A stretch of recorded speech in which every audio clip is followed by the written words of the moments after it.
नमस्कार, अपना एमपी देख रहे हैं आप। मैं हूं आपके साथ प्रशांत कटारे और बुलेटिन की शुरुआत जबलपुर से आई बड़ी खबर के साथ करेंगे, जहां एंटी माफिया अभियान लगातार जारी है। आरोपी शहजाद का अवैध निर्माण जमींदोज किया गया है।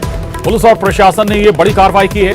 हनुमान ताल थाना क्षेत्र में यह बड़ा एक्शन प्रशासन ने लिया है। तो यह बड़ी खबर है जबलपुर से, जहां एंटी माफिया अभियान के तहत आरोपी शहजाद का अवैध निर्माण जमींदोज किया है। पुलिस और प्रशासन इस मौके पर मौजूद रहे। ये जबलपुर का हनुमान ताल थाना क्षेत्र, जहां पर यह कार्रवाई हुई है।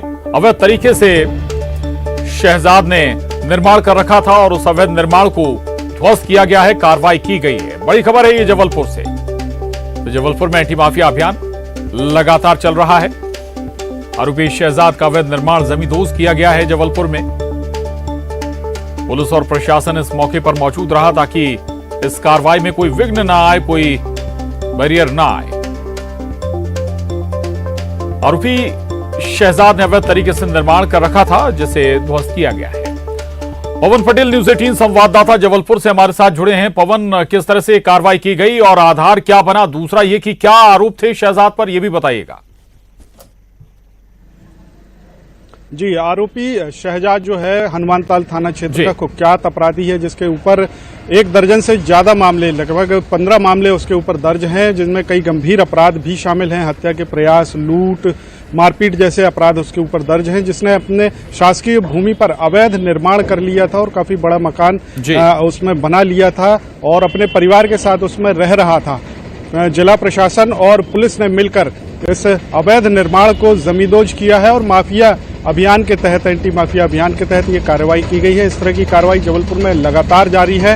अपराधियों पर शिकंजा कसने के लिए इस तरह की कार्रवाइयां निरंतर की जा रही हैं और जिसमें आज शहजाद के खिलाफ कार्रवाई की गई है। शहजाद जो है, जिसके ऊपर यह भी आरोप लगे हैं कि उसने कई और भी जगहों पर अवैध निर्माण कर रखे हैं, जहां पर कब्जा करके व्यावसायिक गतिविधियां भी वो संचालित कर रहा है। फिलहाल आज उसके जो रहवासी उसका मकान है उस पर कार्रवाई हुई है और आगे भी पुलिस की यह कार्रवाई जारी रहेगी। फिलहाल अधिकारियों का कहना है कि कार्रवाई पूरी होने के बाद में उसकी विस्तृत जानकारी भी मीडिया को दी जाएगी कि किस तरह के अपराध उस पर थे और किस तरह से उसके खिलाफ कार्रवाई की गई है। फिलहाल शहजाद जो है वो अपने परिवार के साथ मौके पर मौजूद था, हालांकि अभी जमानत पर है, तो उसके खिलाफ में लगातार कार्रवाई जारी रहेगी। इसके अलावा और भी कई 1 दर्जन से ज्यादा अपराधी हैं जिनके खिलाफ इस माह में कार्रवाई करने का फैसला लिया गया है। बिल्कुल बिल्कुल, शहजाद के खिलाफ एक्शन इसी तरह का। बहुत शुक्रिया पवन आपका इस पूरी जानकारी के लिए। आगे बढ़ेंगे, सिवनी से बड़ी खबर है। अवैध निर्माण पर बुलडोजर चला है। सिवनी में सरकारी जमीन से अवैध अतिक्रमण हटाया गया है। नगर पालिका और राजस्व अमले ने यह कार्रवाई की है। कार्रवाई के दौरान भारी पुलिस बल भी तैनात रहा। तो ये बड़ी खबर सिवनी से। सिवनी में भी अवैध निर्माण पर एक्शन हुआ है, कार्रवाई हुई है बुलडोजर से। देखिए आप तस्वीरें आपके टीवी स्क्रीन पर। अवैध निर्माण को ध्वस्त किया गया है, हटाया गया है। दरअसल सरकारी जमीन पर लंबे समय से कब्जा करके रखा गया था अवैध तरीके से और उस पर यह एक्शन। अजहर खान सिवनी से न्यूज़ 18 संवाददाता हमारे साथ जुड़ गए हैं। अजहर, अब एक्शन हो रहा है, ये कब से ये अवैध निर्माण यहां पर था? और दूसरा ये कि क्या सूची में और भी जगह हैं जहां पर ऐसा एक्शन होगा सिवनी में? अजहर।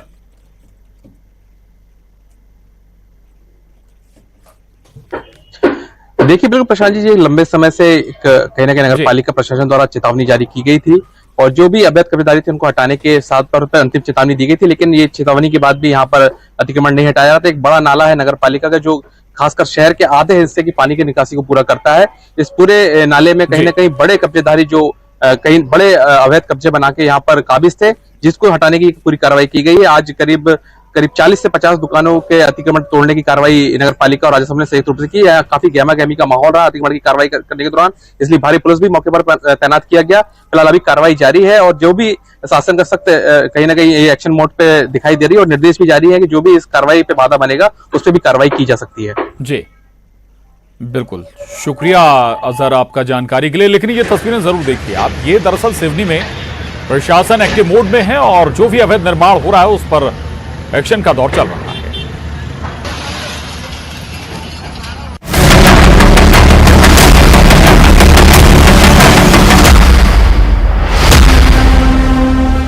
और बात कर्नाटक की करेंगे, जहां कर्नाटक की जंग में रुझानों में कांग्रेस को बहुमत मिलता हुआ नजर आ रहा है।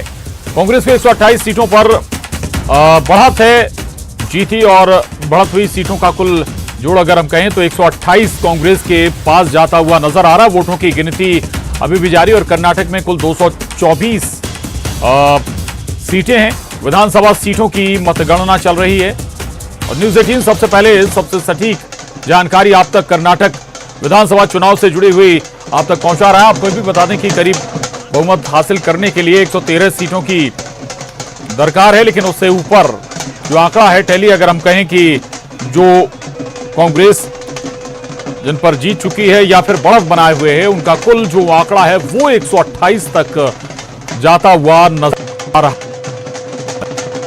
वोटों की काउंटिंग का दौर चल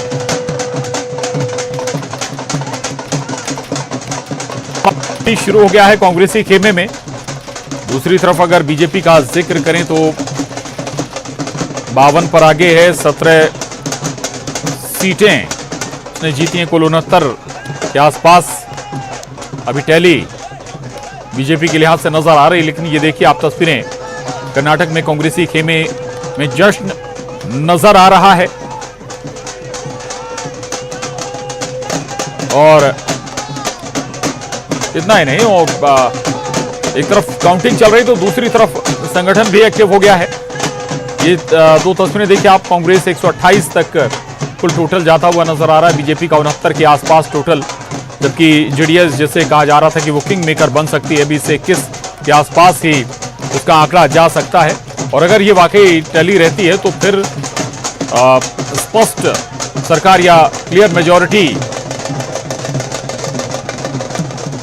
अगर यही तस्वीर फाइनल काउंटिंग तक रहती है तो फिर किसी और दूसरे दल का सहयोग लेने की आवश्यकता कांग्रेस को नहीं पड़ेगी। ये देखिए आप, जो अन्य के खाते में महज 6 सीटें जा रही हैं, जेडीएस के खाते में 21 सीटें, बीजेपी के खाते में 69 सीटें जाती हुई नजर आ रही हैं और कांग्रेस सबसे बड़ी पार्टी 128 सीटों के साथ टॉप पर है। और लेकिन लंबा अगर हम बात करें हिस्ट्री की तो 5 साल बाद कर्नाटक में सरकार बदल जाती है और इस बार भी वही ट्रेंड रिपीट होता हुआ नजर आ रहा है।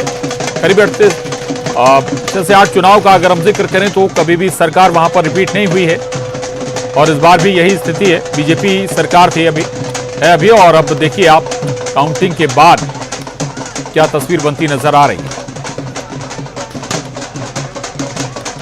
69 पर बीजेपी, 128 पर कांग्रेस और जेडीएस 21 पर नजर आ रही है। अन्य के खाते में 6 सीटें जाती हुई नजर आ रही हैं। तो कर्नाटक चुनाव के रुझानों में कांग्रेस को बहुमत मिल गया है। कांग्रेस की इस जीत से एमपी कांग्रेस काफी उत्साहित है। भोपाल में पीसीसी दफ्तर में जश्न का माहौल है, कार्यकर्ता एक दूसरे को जीत की बधाई दे रहे हैं। वहीं पीसीसी चीफ कमलनाथ ने कहा है कि कर्नाटक में कांग्रेस ने बढ़िया प्रदर्शन किया है।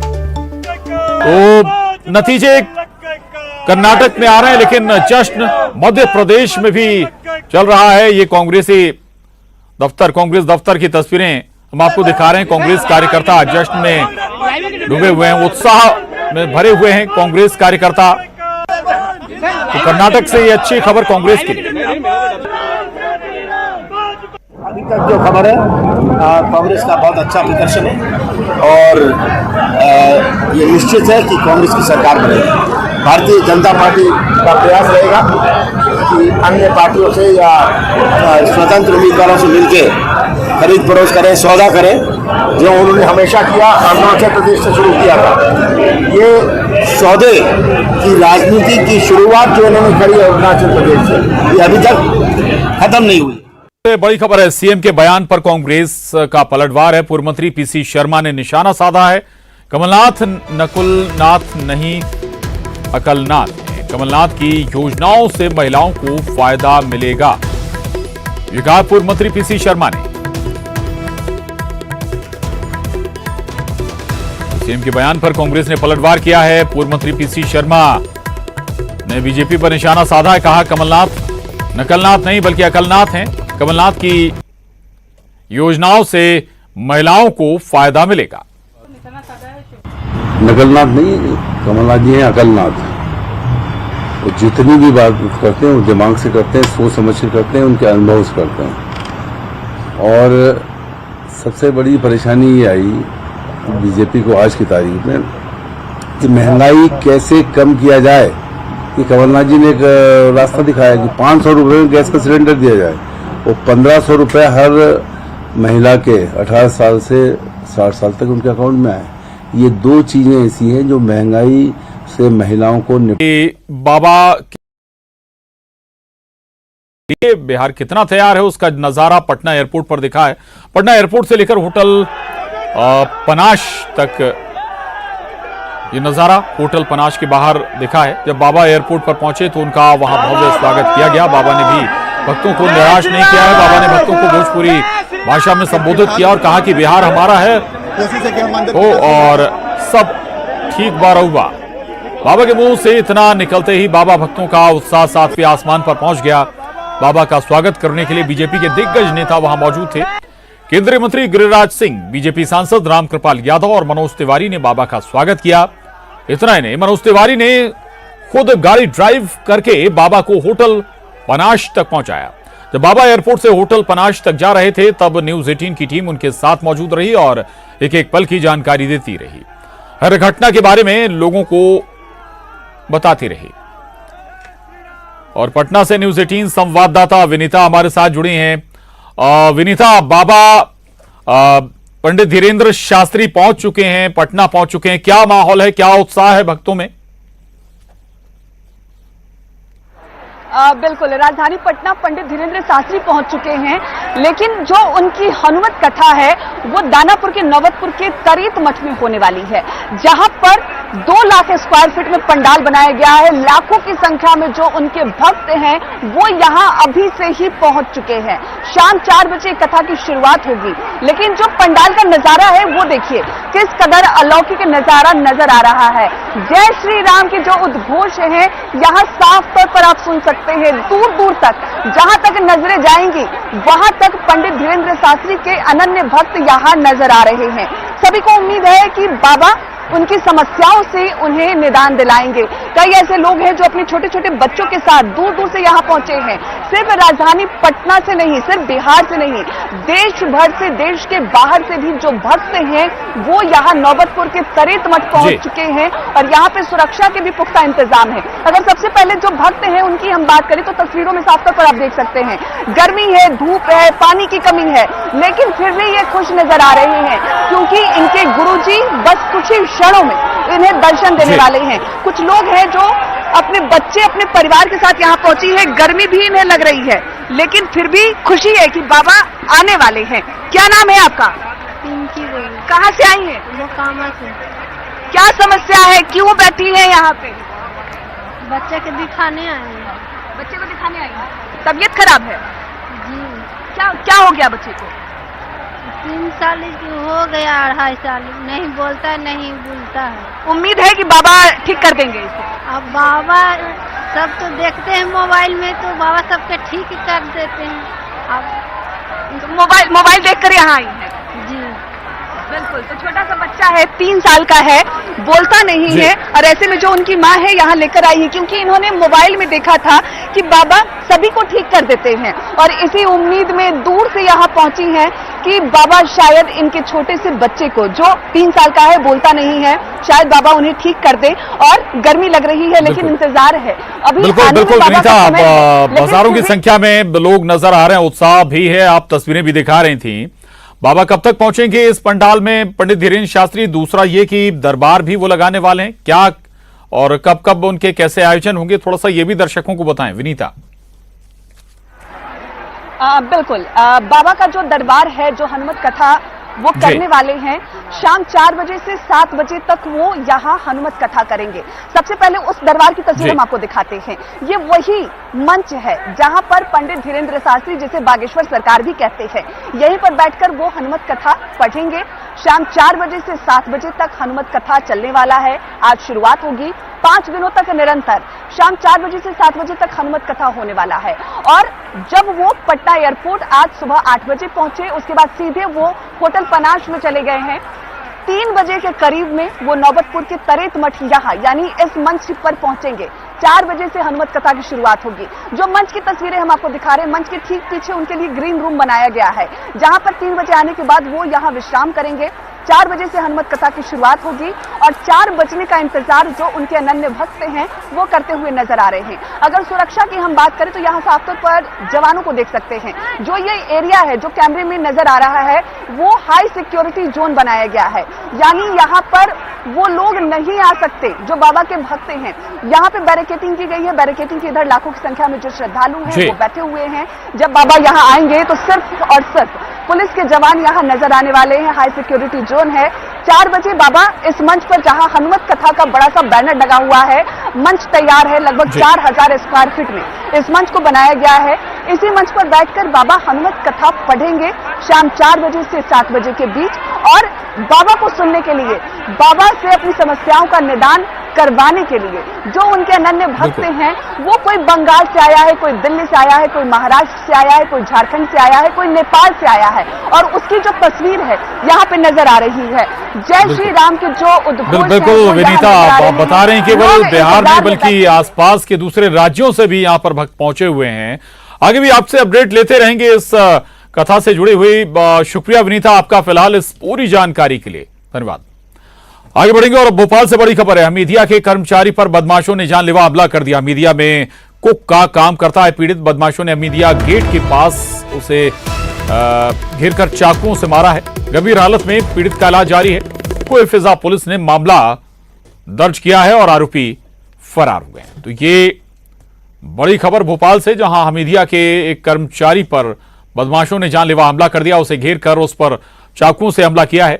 बताया जा रहा है कि जो पीड़ित है वो हमीदिया में कुक का काम करता है और गंभीर हालत में पीड़ित का इलाज चल रहा है। कोई फिजा पुलिस ने मामला दर्ज कर लिया है। आरोपियों की तलाश शुरू कर दी है, लेकिन अभी क्या वजह रही इस वारदात के पीछे ये साफ नहीं हो पाया।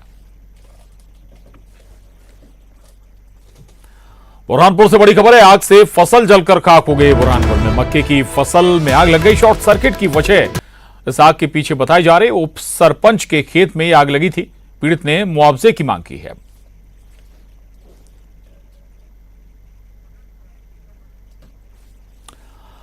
और अब रुक करेंगे सिटी टॉप 20 का।